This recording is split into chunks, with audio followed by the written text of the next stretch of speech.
Pada saat ini, perkembangan teknologi sudah semakin pesat.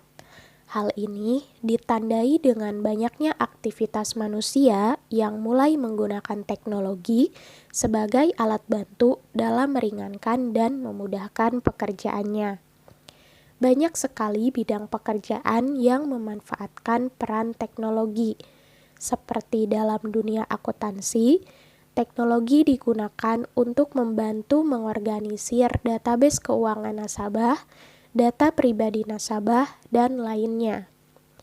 Dalam dunia videografi, teknologi digunakan untuk membantu dalam proses pembuatan visual video yang berkualitas. Bahkan, teknologi turut membantu dalam proses penyebaran karya video kepada halayak ramai.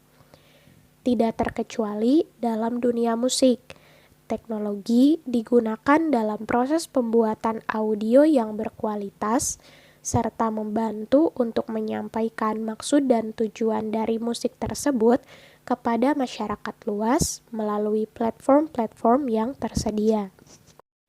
Menurut Jonathan Rosner, terdapat beberapa ruang lingkup yang termasuk ke dalam cyber law.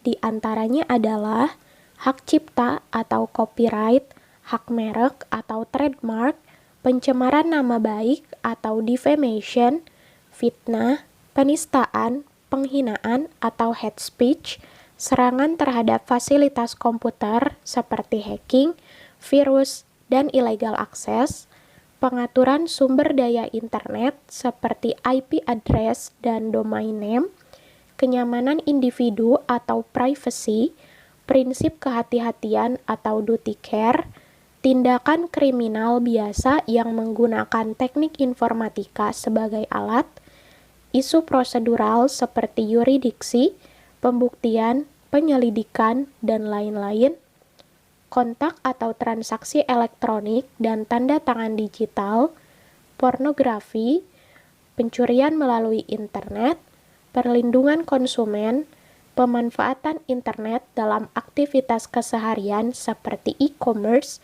e-government, e-education, dan lain-lain.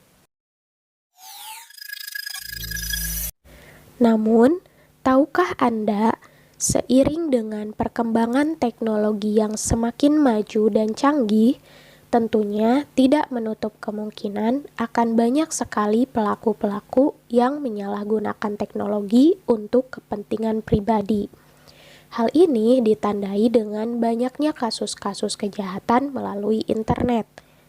Istilah kejahatan dengan memanfaatkan teknologi ini biasa disebut dengan cybercrime. Lalu, apakah kejahatan seperti ini tidak ada dasar hukum yang bisa menindaklanjutinya? Tentunya, seiring dengan semakin majunya teknologi, perlu ada peran hukum yang mendampingi segala bentuk tindakan penyalahgunaan yang terjadi. Beberapa negara dengan tingkat penggunaan teknologi yang tinggi seperti Amerika, Jepang, Rusia, Korea Selatan, Tiongkok, dan negara-negara lainnya termasuk Indonesia sudah mempunyai hukum perundang-undangan yang dibentuk sebagai wujud dalam mendampingi dan menindaklanjuti segala aktivitas yang melibatkan teknologi.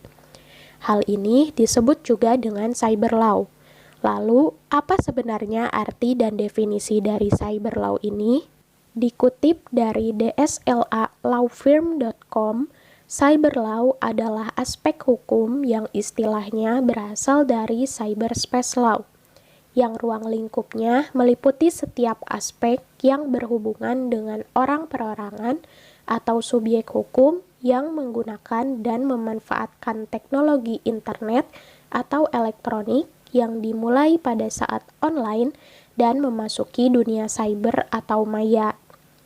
Di negara Indonesia sendiri, contoh hukum perundangan yang diterbitkan untuk mendampingi dan menindaklanjuti segala aktivitas teknologi ini, yaitu ada Undang-Undang Nomor 11 Tahun 2008 yang sering disebut juga dengan Undang-Undang Informasi dan Transaksi Elektronik atau UU ITE. Nah, undang-undang ini mengatur tentang transaksi elektronik seperti data rekaman video, suara, teks, dan lain-lain yang dapat dijadikan sebagai alat hukum. Undang-Undang ITE juga menjelaskan tentang tindak pidana dan ancaman hukuman yang diberikan bagi pelaku kejahatan di dunia maya atau cybercrime. Salah satu contoh kasus cyber law yang pernah terjadi di Indonesia adalah kasus pelanggaran hak cipta lagu Lagi Cantik yang dilakukan oleh Halilintar Anovial Asmit dan Lenggoini Umar Faruk atau biasa dikenal dengan nama keluarga Gen Halilintar. Siapakah Gen Halilintar ini? Jadi, Gen Halilintar adalah julukan untuk keluarga Indonesia yang dibentuk oleh Halilintar Anovial Asmit yang mana merupakan seorang ayah dan Lenggoini Faruk yang mana seorang ibu dengan 11 orang anak mereka. Pada kasus ini, Halilintar digugat oleh PT Naga Suara atas pelanggaran terhadap hak cipta lagu Lagi Cantik yang dipopulerkan oleh artis Siti Badriah. Dilansir dari YouTube channel Tribun News, kasus ini bermula pada tahun 2018 ketika keluarga Gen Halilintar tersebut melakukan cover lagu Lagi Cantik, kemudian mengunggahnya pada channel YouTube mereka. Lalu apa yang salah? Di luar sana terdapat banyak sekali orang yang melakukan cover terhadap lagu tersebut, namun ternyata mereka tidak digugat. Hal ini mungkin menjadi salah satu pertanyaan bagi mereka yang awam dengan hukum perlindungan hak cipta. Pada kasus ini, PT Naga Suara tentunya tidak menggugat secara semena-mena. Mereka melayangkan gugatan pasalnya keluarga Gen Halilintar ini ternyata melakukan cover lagu Lagi Cantik dengan mengubah beberapa lirik dan aransemen lagunya sehingga memiliki perbedaan dari lagu original dengan tanpa mendapat izin terlebih dahulu dari sang pencipta lagu tersebut. Keluarga Gen Halilintar pun mengunggah hasil cover lagu tersebut ke channel YouTube mereka tanpa mencantumkan pihak-pihak yang terkait dengan penciptaan lagu tersebut sebagai bentuk lisensi hak cipta. Video cover lagu Cantik ini yang diunggah oleh keluarga Gen Halilintar mendapatkan lebih dari 11 juta views. Hal ini tentunya memberikan kerugian terhadap PT Naga Suara sebagai pencipta lagu tersebut. Kerugian yang dialami tentunya tidak hanya imaterial, namun juga material. Didapatkan informasi dari Tribun News Channel bahwa PT Naga Suara mengalami kerugian sampai 9,5 miliar atas pelanggaran hak cipta lagu tersebut, dan kerugian lainnya adalah terdapat persepsi masyarakat yang menganggap bahwa lagu Lagi Cantik memiliki dua versi, yaitu versi keluarga Gen Halilintar dan versi dari PT Naga Suara. Pada dasarnya, ketika seseorang atau sekelompok orang melakukan cover lagu kemudian mengunggahnya pada platform-platform yang tersedia, haruslah mencantumkan nama sang pencipta atau perusahaan yang menaungi hak cipta lagu tersebut. Hal ini dilakukan agar WAMI atau Wahana Musik Indonesia yang mengatur pengelolaan hak ekonomi dapat menghimpun dana dan mendistribusikan royalti yang merupakan hak dari sang pencipta lagu. Keuntungan yang didapatkan oleh keluarga Gen Halilintar dari jumlah view cover lagu Lagi Cantik, beberapa persennya akan didistribusikan kepada sang pencipta dan pemegang hak cipta oleh sistem. Hal ini tentunya akan bisa terjadi apabila keluarga Gen Halilintar mencantumkan nama sang pencipta atau pemegang hak cipta pada videonya. Namun aturan ini tidak dilakukan oleh keluarga Gen Halilintar, yang akhirnya PT Naga Suara melayangkan gugatan ke pengadilan untuk mengusut kasus pelanggaran hak cipta lagu ini. Dasar hukum yang dilayangkan pada pelaku di kasus ini adalah Undang-Undang Nomor 28 Tahun 2014 tentang Hak Cipta, Pasal 4 dan Pasal 9 berkenaan dengan pelanggaran hak cipta, memproduksi tanpa izin, lisensi, dan mengubah lirik.